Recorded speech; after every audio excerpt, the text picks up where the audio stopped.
Shin pads are a footballer's best friend, even if players like Jack Grealish do wear such small ones you can barely even see them. But what's the story with shin pads, and are there any rules on how big they should be?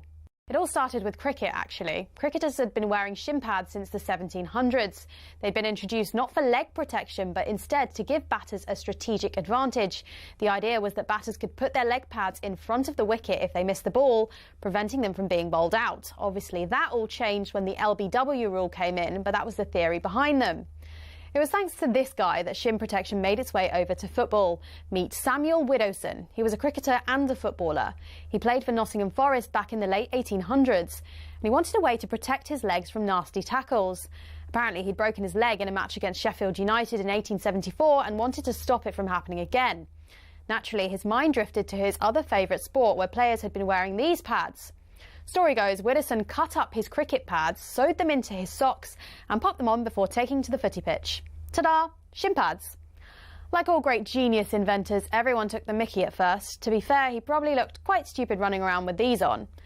But it's thought his whole Nottingham Forest team then began wearing them from 1887, and the first known use of them in a match was in 1894, in a match between Newcastle and the then Woolwich Arsenal. Eventually, FIFA clocked on that this protection was pretty important for footballers. Multiple studies have shown wearing shin pads clearly reduces the risk of players getting lower leg injuries.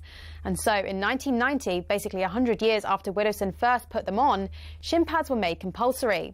It became a part of Law 4 of IFAB. That's the body responsible for setting the laws of the game internationally.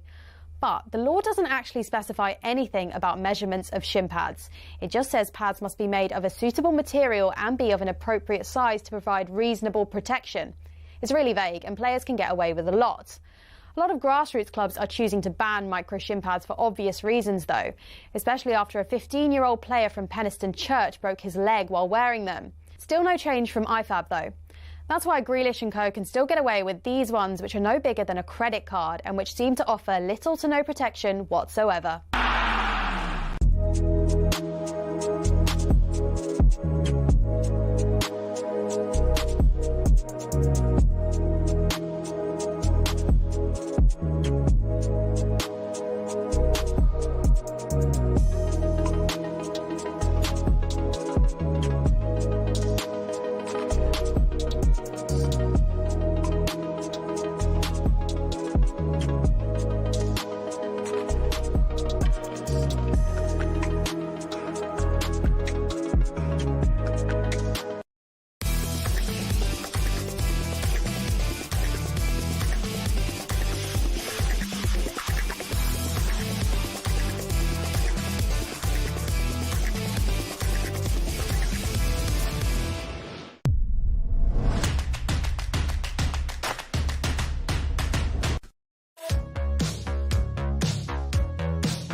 Well, that's the last hour. Well, welcome to the first hour of Friday Night Live, the TNT Sports and talkSPORT hour, because every Friday myself and Darren Bent will be joined by TNT Sports pundits, presenters and commentators from across the sporting world. Football, rugby, cricket, MotoGP, tennis, UFC and much, much more. Still to come, we'll be looking back on an incredible first day in the Ashes, but we are delighted now to be joined in the studio by former England rugby star, TNT Sports pundit, and more importantly, something for the ladies.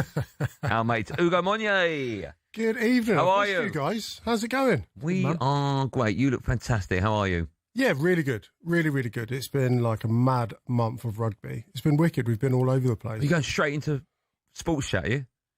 Well, you asked me what I've been up to. I know, but how, like, sport aside, how are you? You've seen the videos of him in the gym? I was going to say that. That's exactly what I was going to say. Mate, you are ripped, aren't you? Yeah, I'm getting there. I'm getting to where I want to be, yeah. You've got to be ripped to say haven't you? Yeah. You look great, man. Thank you. How old are you? I'm 42. I told you he's not in his 50s. He loves that joke. You look, It's a classic golf. Can I ask, before we get sport, because we love having you in the studio and it's nice to catch up with you, do you watch what you eat? Do you drink? Or because you work out so often, is that where you're at the moment? Are you a drinker? Yeah, Yeah. No. I just remember what you poured into that mug. I'm a social drinker. I've just been told you got a hangover as well. Is that right? Yeah. Social night, was it last night? Yeah, it was a great night last night. What was her name? Can you remember? Honestly. Mate, See? why is it always about that? Where did you go?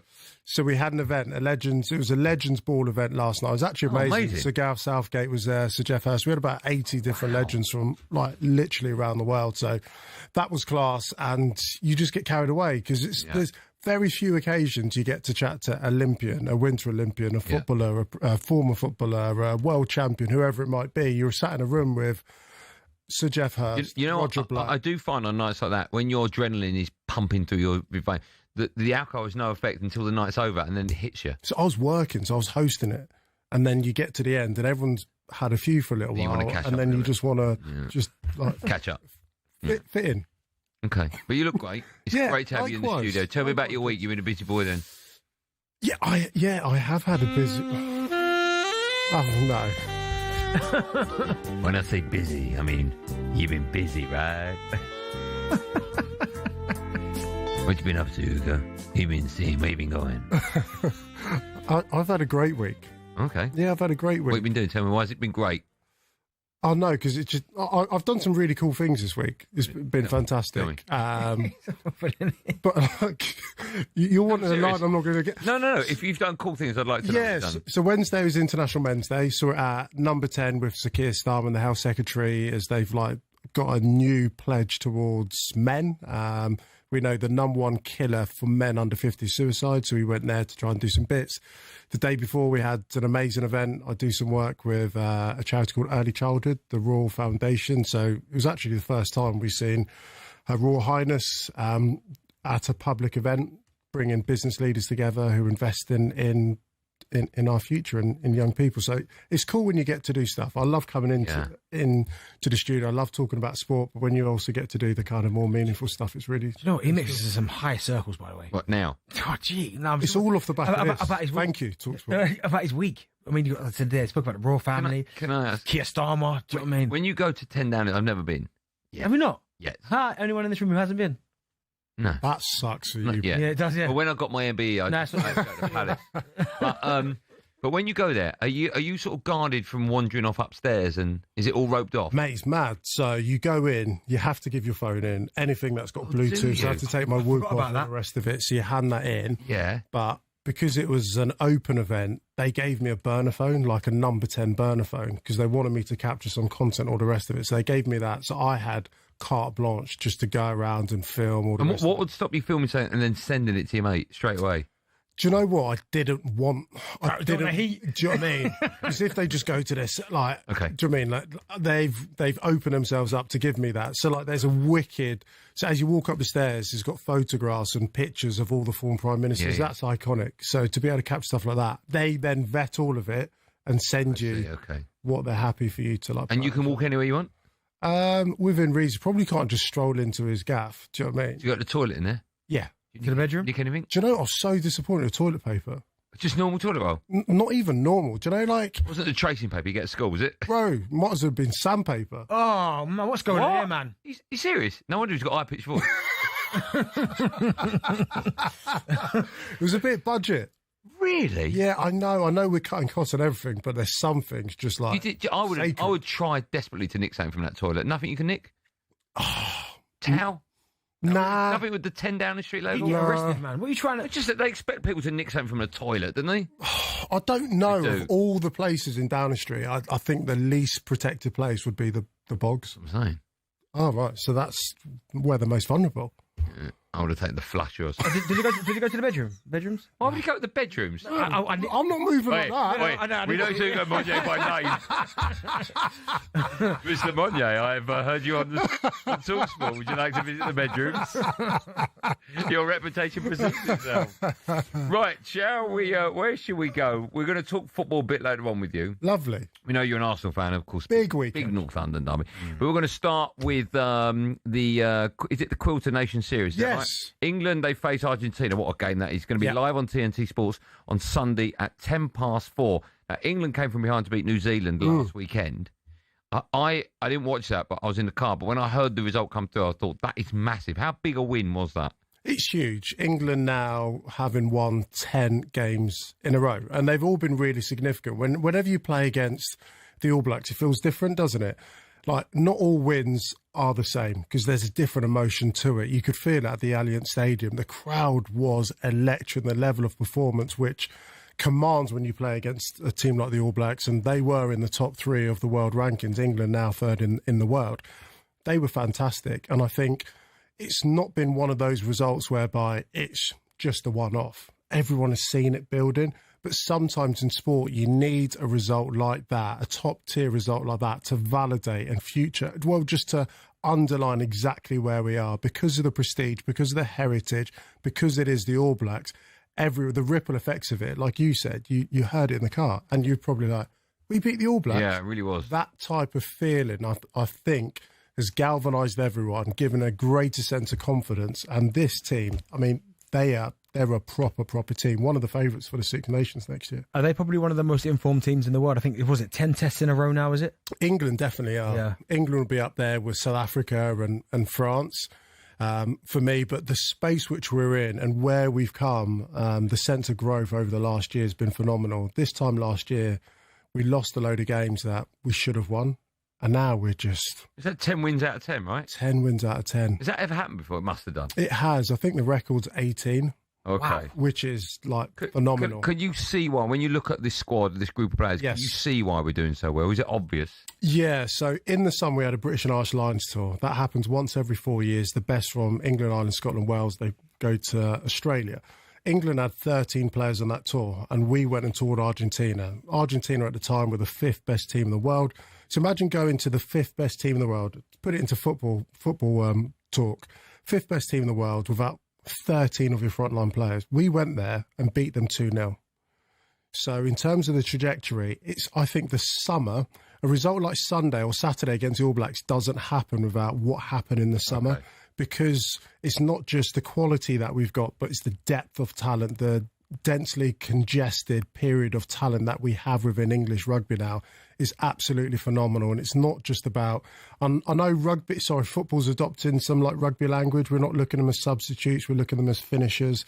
But rugby truly is a 23-man game, not just the starting 15, but the guys coming off the bench. I mean, we had 6 British and Irish Lions on the bench last week, which is, imagine having Jude Bellingham, Declan Rice, Harry Kane on the bench, dropping a couple of others, Bukayo Saka, and then Thomas Tuchel just going after 60, come on lads, go and win this game. That's what we're able to do at the moment, and we're doing it really well. Are we the best in the world at the moment? South Africa, the best team in the world. I'm going over to Dublin in the morning. Ireland play against South Africa. A bit of a grudge match. South Africa, the back-to-back world champions. They are the number 1 side in the world, but they've never... Rassie Rasmus, their head coach, has never beaten Ireland in Ireland. They've got a point to prove. They're still the best team in the world. They command that space. Have you got a question, Benny? Can I ask, why do you... I'll ask you both this question. Yeah. Why do you think home advantage is so important? Is it just the crowd? Well, if you think about... One intangible in sport, which I heavily relied upon and love, is emotion and passion. And the reality is, at home, it gets behind. We talk about certain teams, certain stadiums, whether it's Sunderland at the moment. How much are we talking about that crowd and what that does for the team? And if you've got a crowd that can motivate and drop in an extra sense of emotion into it, it only galvanises the team, puts pressure on the away team, also puts pressure on the ref and all the officials. So those 50-50s probably start going your way.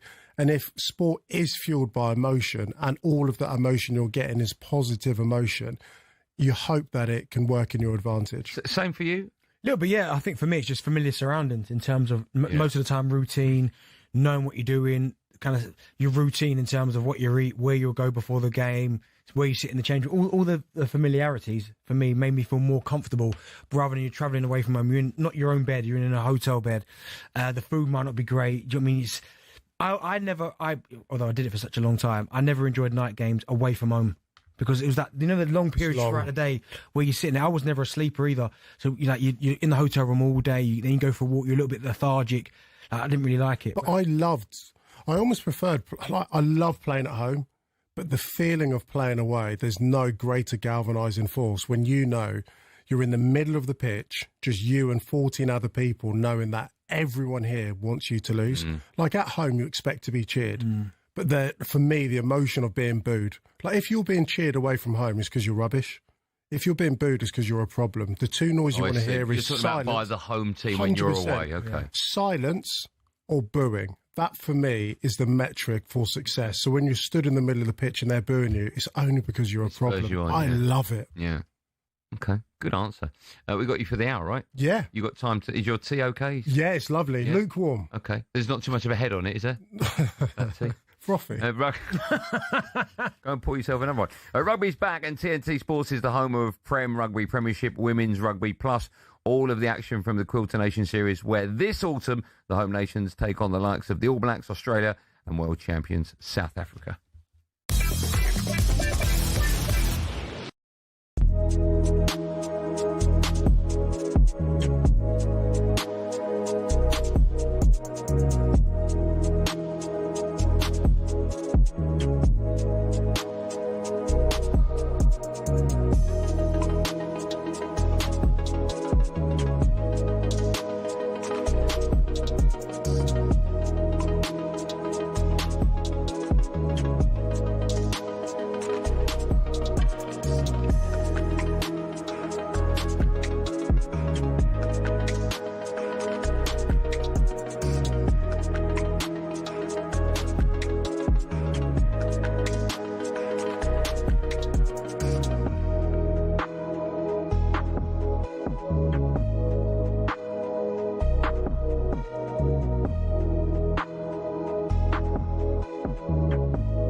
Hello and welcome to talkSPORT Goals. We've been taking you through what should be another busy day of football.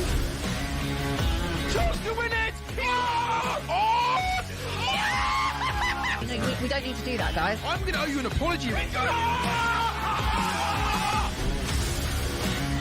How would you get to that conclusion? That's a weak mentality. Oh, get out of it.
Welcome back to Friday Night Live, TNT Sports and talkSPORT Hour with Justy. Get delicious meals and everyday essentials from the delivery experts. Talking of experts, well, it's me, Andy Goldstein, not the expert, but I'm alongside former 100 Club member Darren and former England rugby superstar turned TNT Sports pundit, the brilliant Ugo Monye. Still to come, we'll have some fun with the latest edition of TNT Sports v DB, not sports.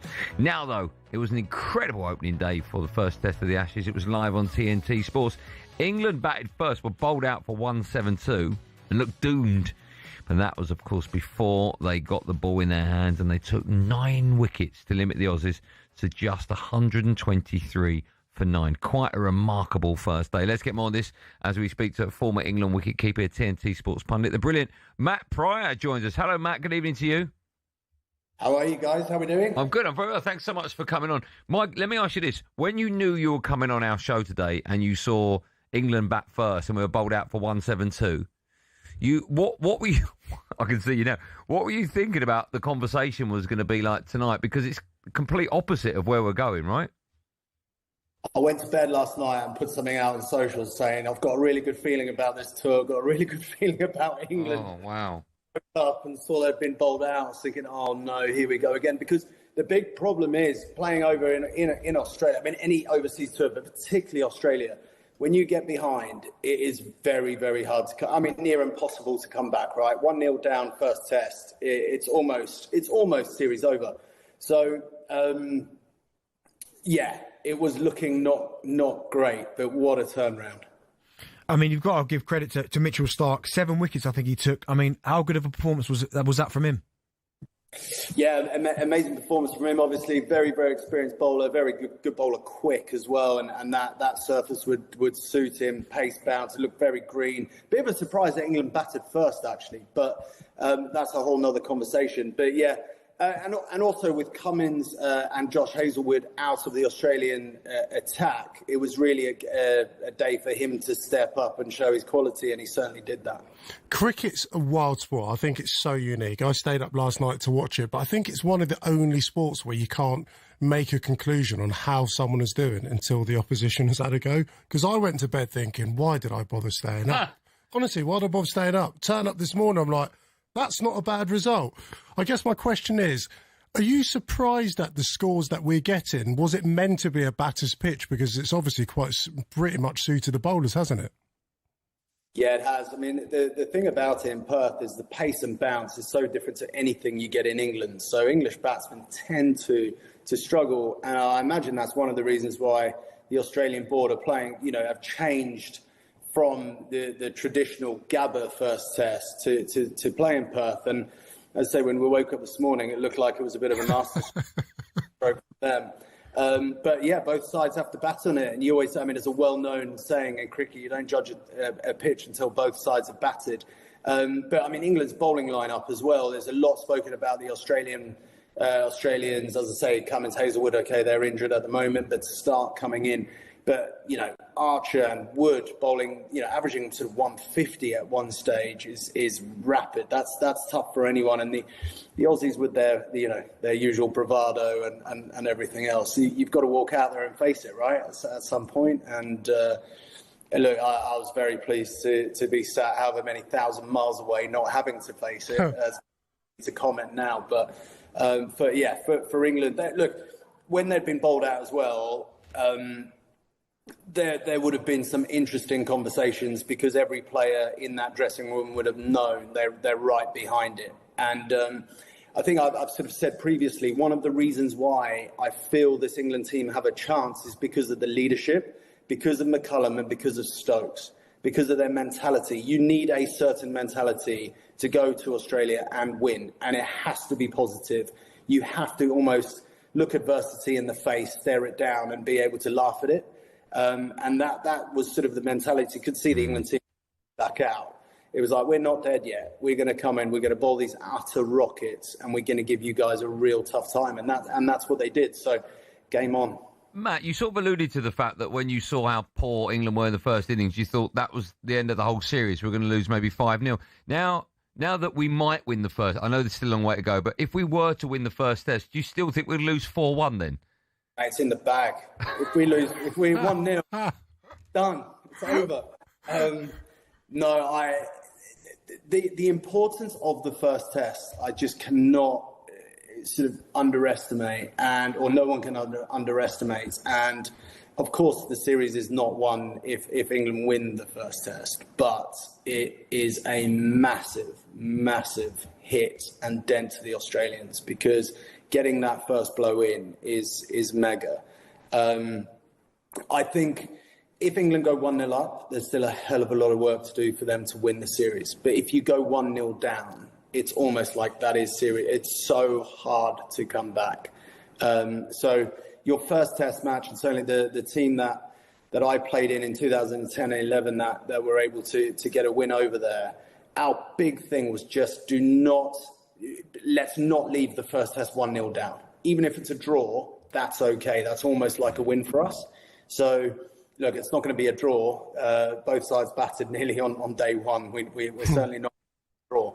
It's going to be a win or a loss, and hopefully England in the second inning, get that last wicket early tomorrow morning, and then get about their batting. And the great thing about this England team is they've got so much talent in the batting lineup, and we got world number 1 and number 2 Test batsmen in our lineup, and that's not even including the Ben Ducketts and the Ben Stokes and these guys that can come out and change a game single-handedly. You only need 1 or 2 of them to have a bit of a day out, and we'll be well ahead of the game.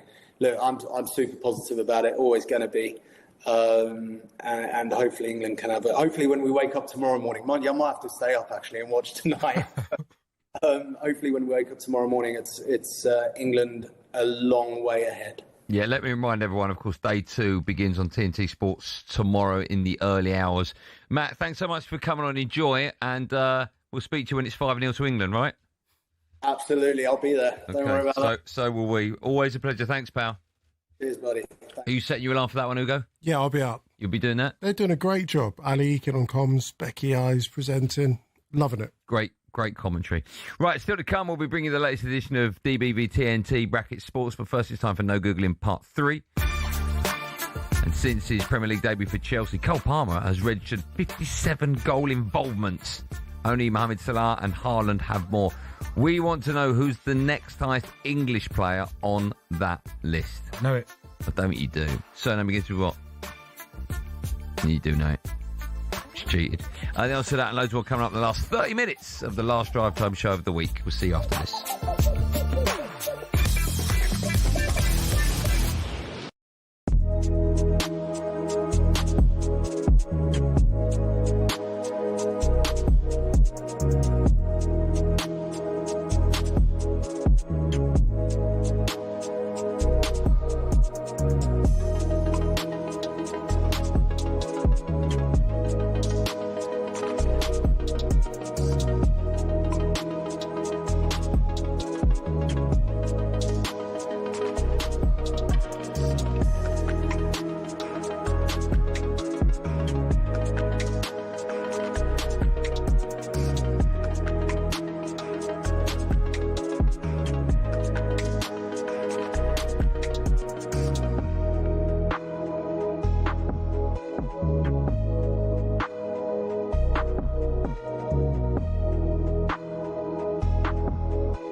Premier League spending in future will not be tied to the revenue of the lowest earning club.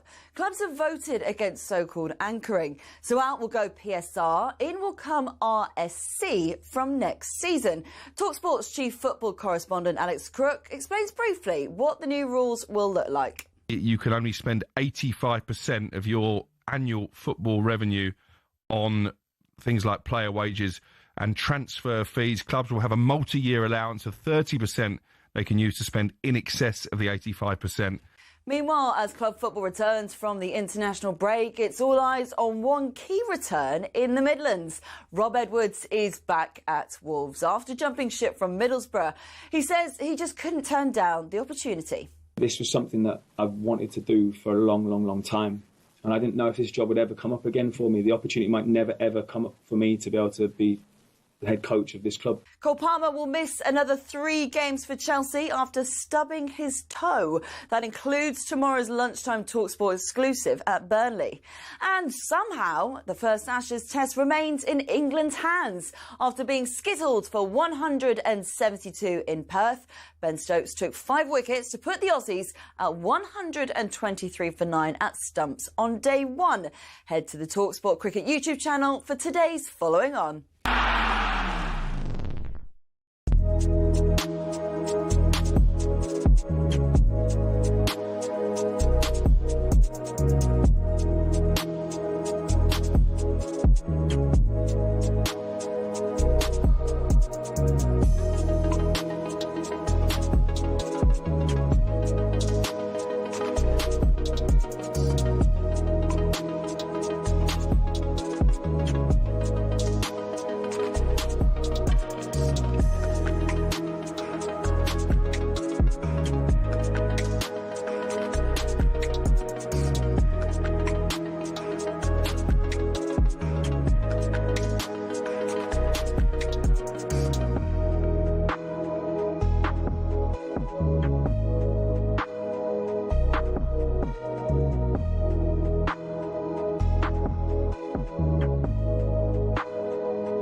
Welcome back to the last 30 minutes of Friday Night Live.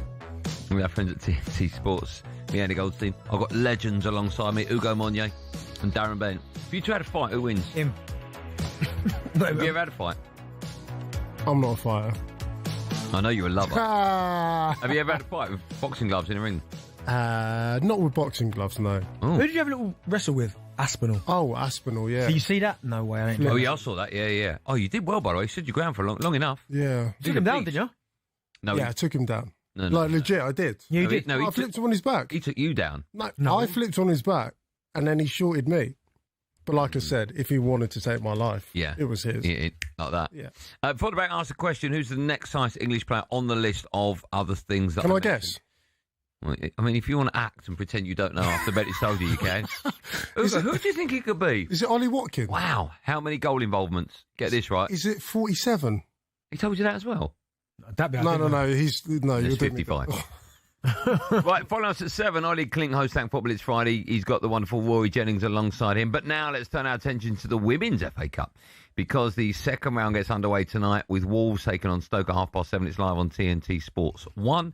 Let's get more on this now as we're joined by former Lioness and TNT Sports pundit Anita Asante joins us. Hello, Anita. How are you? Hello, good evening. Are you good? Are you well? I'm very well, thank you. Good. Just trying to stay warm. Oh, turn the heating on. Where are you? I can see a backdrop behind you, but I can't make it out. Where are you? What are you up to? Yeah, I'm inside the stadium right now at Telford.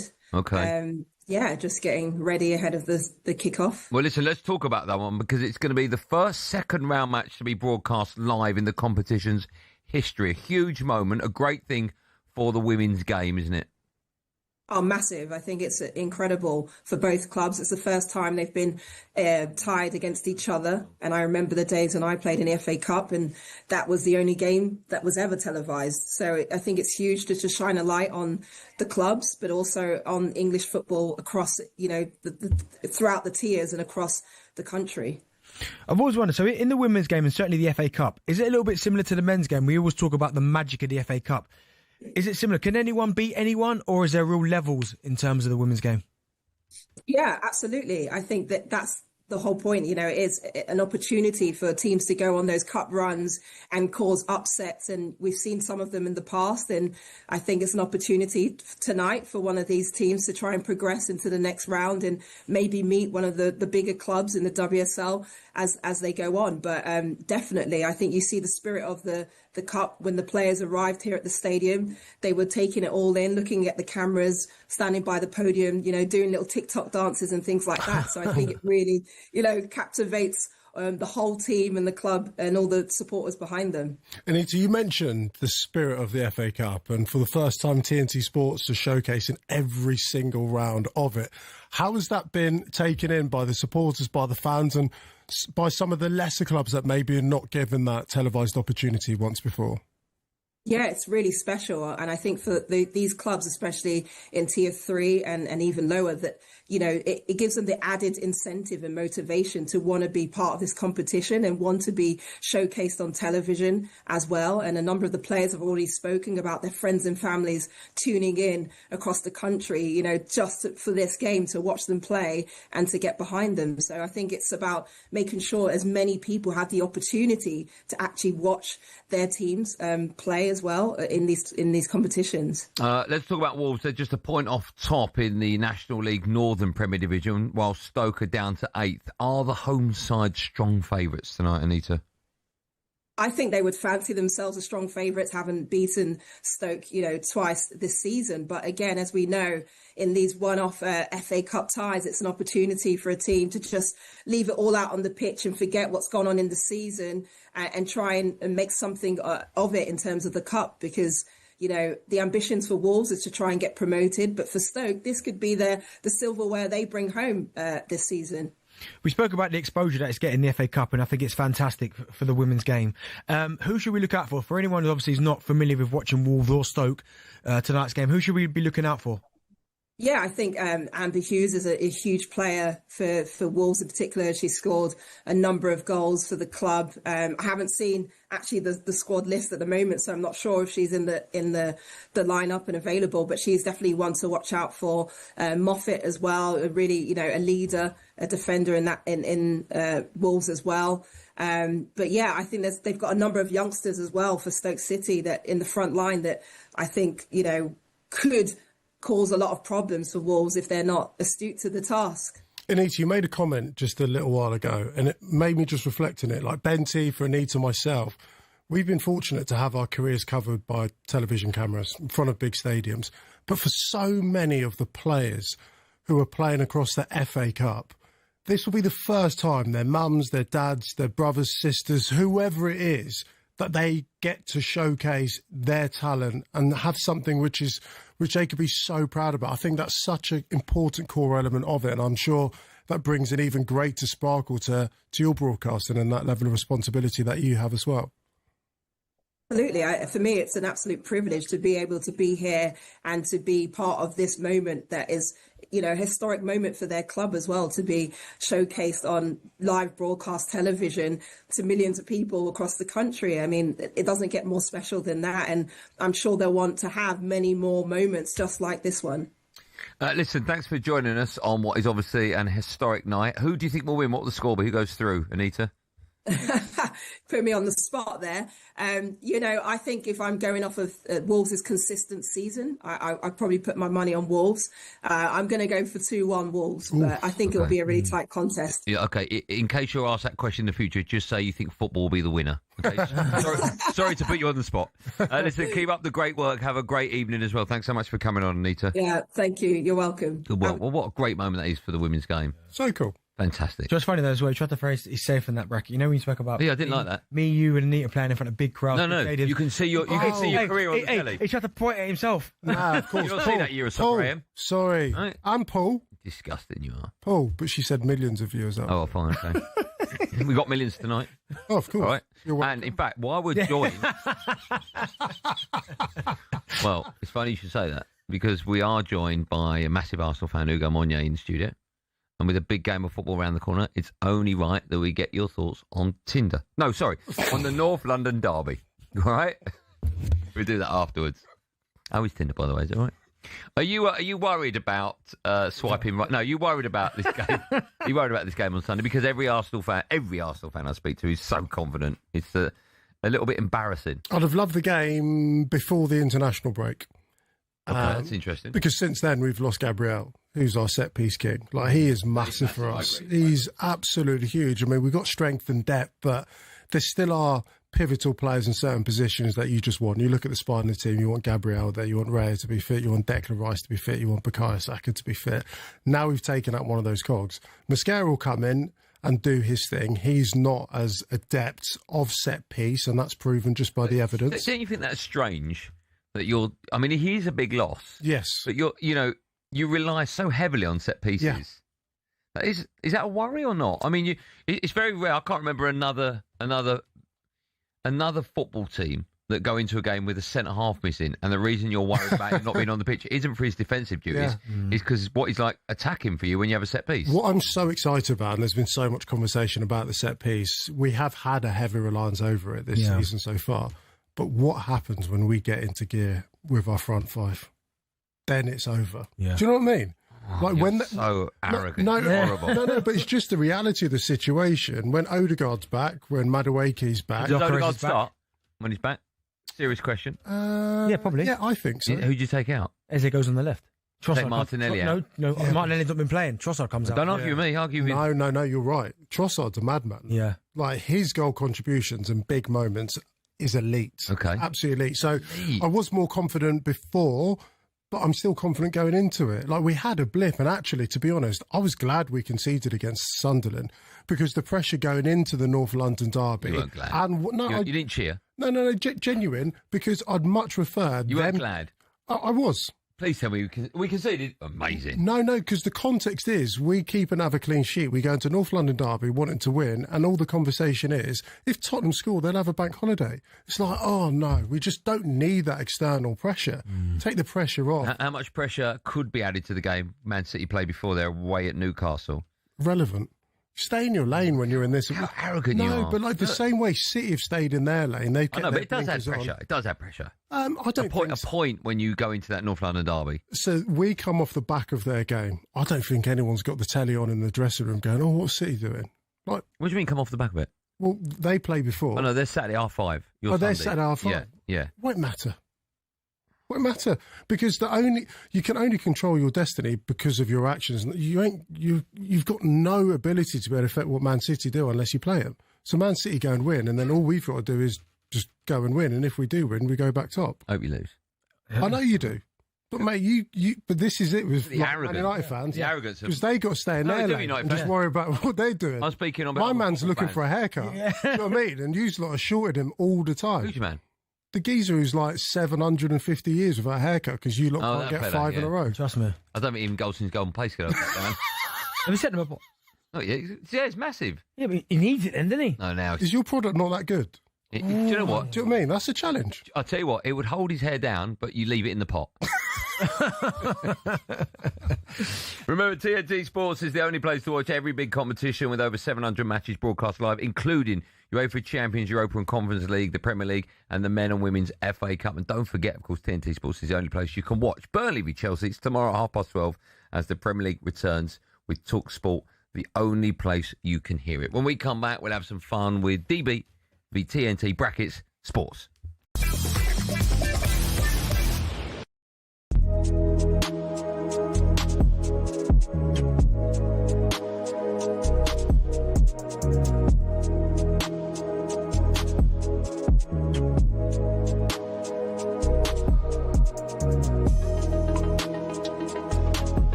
Hello and welcome to talkSPORT Goals. We're taking you through what should be another busy day of football.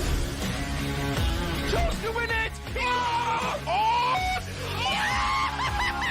We don't need to do that, guys. I'm going to owe you an apology. How would you get to that conclusion? That's a weak mentality. Oh, get out of it.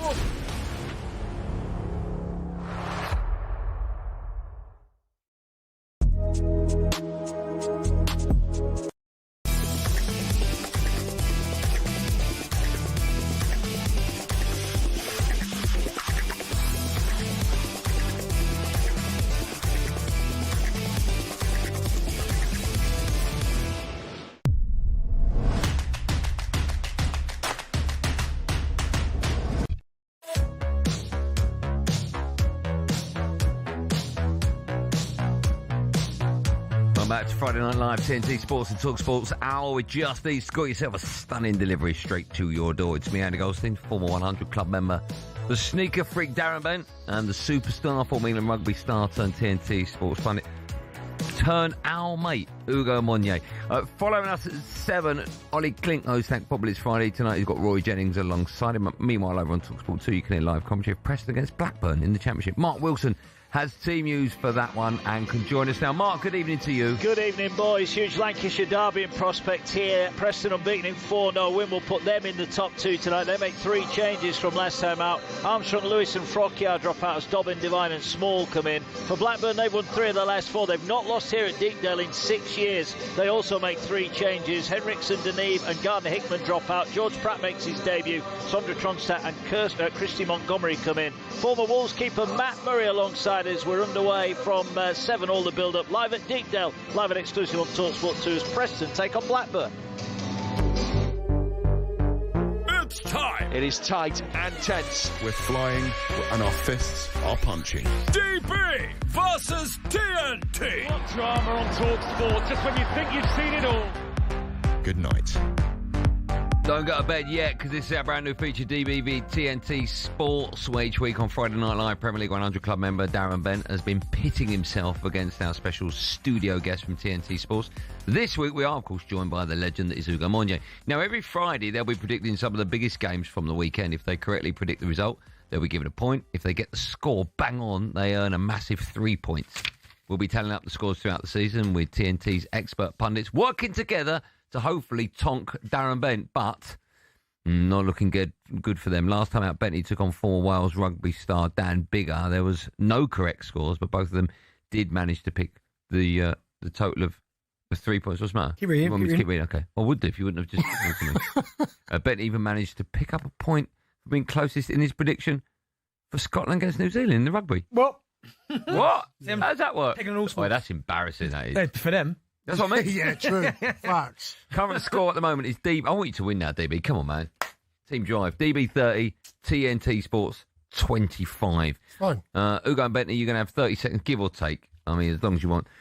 For the following games. Right, first up, tomorrow, 12:30, Burnley against Chelsea. It's live on TNT Sports 1 and talkSPORT. Ugo, you're... Okay, cool. Right, hold on. So last week we had a problem where you both guessed the same score. Well, I've written mine down. Okay, I've written mine down as well. Okay, that's fine. So you've both written them down, so you can't cheat. I can see Bentley's as well. Okay. 3-4, didn't it? Oh, 3, that's a 1. He's gone for 3-1 as well. Yeah. This guy. Well, no, no, I know, that's fair. Yeah, I usually say great minds, but I know Bentley's mind, it ain't great. So, well, luck in judgment. Go on, Ugo, why 3-1?